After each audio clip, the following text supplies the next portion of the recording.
2010, God of War 3 came out, and a lot of these wireframes from these Sony studios, they look kind of similar. They have a similar feel and look to it.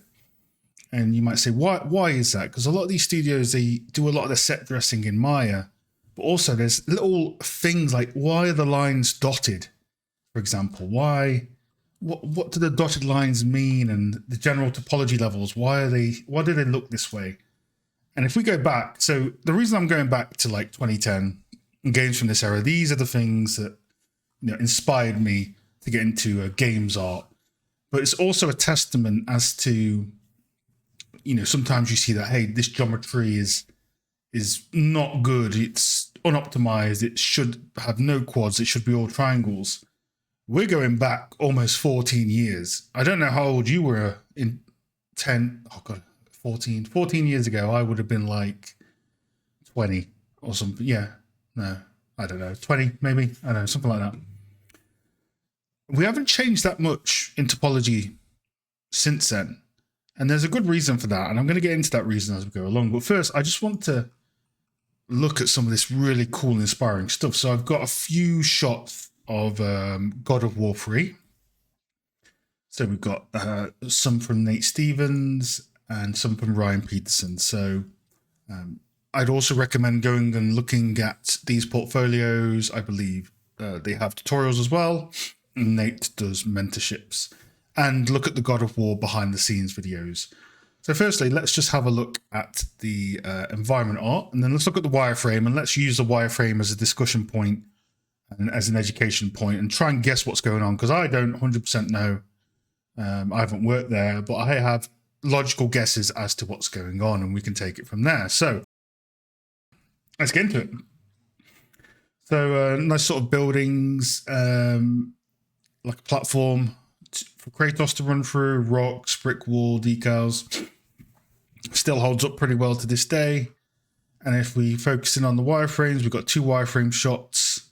And this is most likely, again, I don't want to deal in absolutes, most likely shown in Maya, because if you remember from the Naughty Dog posts on YouTube and social media, Naughty Dog used Maya, and I believe at some point Sony Santa Monica would have also done the same. It's very similar workflows between a lot of these studios, right? Where they use Maya as their not kind of like a game engine, but more like they put all their buildings there in Maya as opposed to putting pieces into the engine, which is a lot more common nowadays with modular workflows. You put your pieces in and you use the engine to place them. But a lot of studios still use Maya, and that could be pros and cons. Again, there's many workflows out there. Think of it what you will. But it does present some really nice, juicy wireframe shots, which are very difficult to get in Unreal, because Unreal wireframes, they don't look very pretty. So a lot of the things that are still relevant today look to the old masters from 2010, even before that, and look at the way they're doing things, because the way they're doing things is still the way to do things today. So what are some things we can call out? Firstly, let's cover a few things. So as I said in my Naughty Dog topology video, which was shorter, stuff is equally quadded. Why is it? Well, why is it equally quadded? If you've watched the Naughty Dog video, leave in the comments below if you've done your homework on it. Why is this so many loops? Why don't you delete these loops? They're not adding to the shape. They're not adding any form. Why are they there? I'll let you answer it in the comments, because I have covered this answer before, and there is a very good answer for it. The other one is, I haven't spoken about this before, is what's with the dotted lines? So whenever you look at a wireframe from a Sony studio that's used Maya as its game engine or its set dressing engine, you often see that the wireframes, some of them are dotted, and some of them are thick. This is a really awesome way that Maya shows normals. That when I did some teaching in 3ds Max, I was very, very sad that you did not have the topology view options that Maya has. I don't know if Blender has it, maybe it does, but basically when there is a dotted line, it means that the artist has gone in and selected that edge and soften the normals. Just like in Max, you would soften the normals by like a 45-degree angle, or you use the edit poly modifier and paint by numbers. I don't think it's a very good way to do it, but Maya's way, I've always loved Maya's way, because by edges. Select an edge, soften it, select an edge, harden it. What does that do behind the scenes? Well, on an edge, it splits the, this is where someone who's a technical artist is going to call me out on this, but I'll give you my potato version of it. It splits the vertex normals in two, because if you harden an edge, enable vertex normals, and pull that edge out, you'll see the vertex points, the normals of the vertex will point outwards, and that is to cause an angle in the shading. So if you make a box, put an edge loop through the middle of the box, pull out the edge in the middle, soften that, it's now nice and smooth. But if you harden it, you get that nice 45-degree angle in the middle. What's happening there is the normals being split to cause that shading. So the rule of thumb I was taught back in the day, back when I first started at Eurocom, which was a studio in the UK, is if you have edge loops on a flat surface that aren't adding to an angle or a shape, you soften them. Because by softening them, you are optimizing the vertex normals behind the scene. If it's not, you don't need the additional splits in the normals to cause the shading that you would get from a hard angle. Whereas any edges that define 90-degree angles, so in here, we can see the bricks. These thicker lines are hard edges. Basically, the hard, thick edges, you see it here as well. My webcam's kind of hiding it. Down here, where I'm using my mouse, and here, where an angle in the shading is basically evident. There's no horrible gradients or anything like that. Those normals are hard. So a good way you can test this is soften all your normals on a cube. It turns into a blobby mess. Harden the normals. It looks like a nice sharp box. So anything that is at a 90-degree or causes a harsh transition in a mesh where you need that angle to show, you will have the hardened normals. Now, the good news is in most programs, there is a soften by angle. And most of the time, if you soften by like a 29-degree angle, it will do it for you. But that is the reason why in these Naughty Dog images, these God of War images, the Order 1886 is another video I'll do for topology. They have these dotted lines because if it's flat, you're adding the edge loops in for a specific reason, which I've gone over. And if you can answer that in the comments, that'd be good. But other than that, you're only using the edge loops for that purpose and for, you know, the other textural purposes. You don't need them to be hard. You don't need a hard edge there because it's not causing an angle. It's on a flat surface. So when you see these dotted lines across all these wireframes, it's because they're softening the edge. And again, if someone let me know in the comments if Blender can do this as well, because I really did not like the way 3ds Max did smoothing of normals. Maya was far, far better at showing it. So again, brick texture is probably on here. So the artist has extruded some bricks out to add some shape, which is awesome. You don't want to just have a flat wall with a normal map on. Push and pull some of those bricks and you'll be good. They're using triangulation when necessary. So often bad lecturers in games art will tell you to never triangulate. And that's just potato advice because the masters have always triangulated and target welded when necessary. You know, there's that whole meta that I talk about where you use every edge you've got, make every vertex serve a purpose. It still rings true to this day because Nanite is still in very early days and not the most optimal to work with for various projects. On cylinders, it's all soft because you wouldn't have a hard edge on a cylinder vertically because you would cause some faceting. But horizontally, you might have some hard edges if you're pushing in bits of that cylinder. So you can see on this cylinder here, the vertical loops are nice and dotted, so they've been softened. But the horizontal loops, as they're pushing in, you want that nice harsh angle or that bevel. So they're hardening the normals there as well. Again, for the rocks, lots of triangulation, which is fine to have. And they're using polygons. Like, this is 2010 and they're using a fair amount of polygons. So this is a bit of a double-edged sword in terms of advice, right? So we've always had room to throw polygons at things, but you don't want to throw it without thinking about the use case of what you're doing. So even though there's a lot of polygons in here, they're used on round areas or arches, because the worst thing you can have is an 8-sided cylinder for an arch. For a hyper-realistic game, it's going to look faceted and potato. It's going to look non-juicy. It's going to look polygonal. So even in 2010, these inspiring artists on these art teams were using polygons where it mattered. And even on the flat surfaces, they were dividing it up and using those tricks that we still use today and triangulating as soon as they can. So this is a cool piece. Yeah, again, lots of damage in God of War, so they've modeled around the damage. Cool stuff. Let's look at this other one.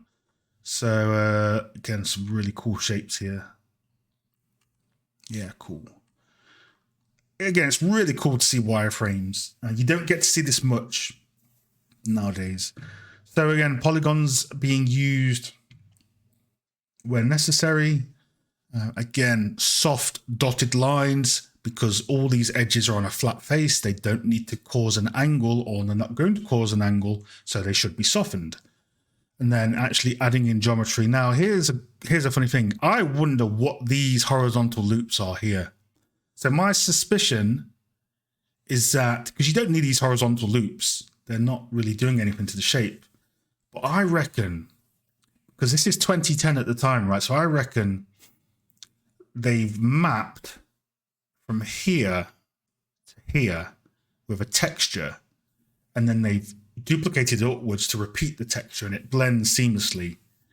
So if anyone can get this to any of these awesome artists, I'm curious what this horizontal loop is doing. I've got a feeling it's cutting for trim sheet purposes to manipulate the UVs.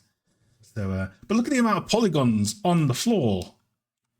Like, they don't mess around. Like, there's a lot of polys there. Again, dotted line, hard lines where angles being caused, but they cut in a lot of polygons because they need the polygons for certain reasons.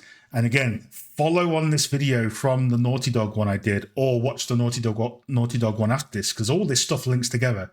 It ain't random. It's there for a purpose. And this is what we can learn together and look at all this. We can form good decisions about our topology, because I've seen students that have come to me and they've said, my lecturer told me to not use this many polygons or never use triangles. You do the research, it's right there, you know. Use this to reinforce your knowledge about topology, because this is the way to do it even today in 2024. Oh, beautiful stuff. Yeah, lots of, again, look at it, it's just ace. Yeah, I'm trying to see in this pillar, I'm trying to see if there's any sign of a seam, because I think they're repeating the texture. Because what happens in games is when you have long and large objects, it's hard to texture them uniquely, because you run out of texture resolution and they get blurry. And I believe the Sony Santa Monica team are very, very big on Texel Density, which is the consistent UV unwrapping and resolution of texture across the whole level. So because this object is so big, I reckon to retain Texel Density, they've cut those horizontal loops in, but I'd be interested to find out why. So, and yeah, let's go on to the next one. So this is Ryan Peterson. Again, more really cool modular stuff. I mean, this art holds up today. You know, it looks pretty awesome. And again, looks like this chap worked with also Nate Stevens. So let's go in here and have a look. So same sort of thing. Actually, I believe this down here, all these green lines, I think this is when you go into Maya and you enable Vertex Normals. It shows you the normal direction of each vertex, which again can be very good for when you're doing face-weighted normal workflows. But look at the density. You would think that this is way unoptimized. Like, what's with all the polygons? And it's deceptive. It tricks people. People are taught that you should triangulate whenever you can for a prop. But when you teach environment art is so different to prop making. When I was teaching environment art at university, the concept of doing a trim sheet and going outside the UV box, it takes a long time to get somebody who is new to 3D. Remember, students have been doing this for maybe a year before they get to learn about environment art with just prop basics. It's so mind-boggling, like reusing and not just texturing everything uniquely. So again, hopefully these types of videos help. And I really appreciate the wireframes that are being shown by these artists as well, because I think this needs to be, we need more of this in 2024. The breakdowns help people learn. But again, yeah, lots of polys on curved surfaces, consistent spacing across walls and floors. And yeah, it's just cool. It's cool stuff, man. It's cool stuff. I don't know what, as Aura start from initial. So this apparently is the blockout they get. Again, it's just, they call it, I think they call it art sheet, or they did call it sheet at one point from what I remember. But yeah, cool stuff. And one more from Ryan Peterson, and we'll close the video because I think the topology point has been vibed about enough. Again, trim sheets, awesome stuff. Trim sheets, very difficult to learn as a student. It takes a while to get your head around. Just keep practicing with it. Make some basic shapes, tile it across some geometry, and you'll be Gucci. Cool. Yeah, look at that normal map. Like, the amount textures can do on flat surfaces is amazing. And topology, a bit higher res this time. So let's have a look. Yeah, this is pretty cool. So again, we've got loops in to provide trim sheet mapping and vert painting. The damage in the floor isn't flat, it's broken up. Again, the dotted lines for the most part. So you may ask, okay, you said that on corners you want a hard edge. Why is this a soft edge? Well, you can have a soft edge if it's beveled. 90-degree edges don't shade well when you soften them. That's why in normal matte baking you get told to, split on the UV scene because you want to have a hard edge there. I always forget the advice. It's you split whenever there's a seam, but you don't always have to have a seam wherever there's a split. And it's been a while since I've baked something, but a lot of this stuff carries. Not Vertex Normals exist in every 3D model, so this is why a lot of this stuff carries over to baking as well. But yeah, cool stuff. So that's about it really for the God of War topology. So to conclude, they use a lot of topology to sell the shape. They map their textures to it. They do other things to it, which again, tell me in the comments what else this wireframe could be done for. This was 2010. We still use this level of topology today. Nanite is slowly creeping in, but it's still not production ready across the board, in my opinion. So again, this method of mapping and using geometry wisely will still be around for a long time. So hopefully that helps. Any questions, ask them away.